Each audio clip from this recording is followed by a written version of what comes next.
الازمه اللي حصلت امبارح بالليل دي هي مش ازمه ولا حاجه يعني، هي كانت بس سوء تفاهم، وانا كنت متفق على حاجه بس كان في ناس يعني كلام بس ما اكدتش عليه، بس الحمد لله يعني الناس افتكرت الكلام. يعني الناس الكابتن عمرو اتكلم، يعني الكابتن عمرو الجماهيري حل المشكله بالليل. لا كله اتحل على طول في ساعتها، ما عرف ان في مشكله. جاهز للماتش الجاي ان شاء الله؟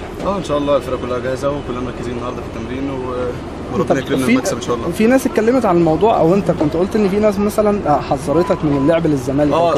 الناس كلها فعلا يعني معظم من اصحابي اتكلموا نادي الزمالك فيه مشاكل، مش على حاجه، نادي الزمالك قيمه كبيره بس بيتكلموا عن المشاكل، لان عارفين ان انا مش بحب المشاكل وكده، بس انا اتحديت الناس كلها وعارف ان نادي الزمالك ده يعني هيزود اي لعيب، فعشان كده جدا. طب الكابتن حسن امبارح كانت مكالمته ليك يعني مجملها او نختصرها في ايه بالظبط؟ قال لك ايه او كلمك؟ نختصرها كلمه واحده، قال لي تعالى، ما كترش في الكلام. انا قلت له ما حضرت شنطتي وجيت على طول.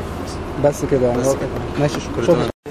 شرف ان انا اتمرن في نادي الزمالك، وان شاء الله الفتره الجايه تبقى كويسه عليا. استقبال كان ازاي من زمايلك؟ طبعا انت اللعيب كلهم المنتخب معاك واللعيبه جابني في الاوضه وقعدوا معايا، واللعيبه كلها رحبت بيا، والناس كلها زمايلي يعني، مش اول مره اعرفهم. ما انا عارف كان معاكم زمان. طب طموحك ايه يا كابتن؟ اهدى يا عمار، ربنا يكرم، بس ربنا يكرمنا الماتش الجاي نركز فيه، وبعد كده نفكر خطوه بخطوه ان شاء الله. تاخد معاك احمد يحيى في جانا ولا هتسيبه؟ هاخده معايا طبعا، ما اقدرش اسيبه.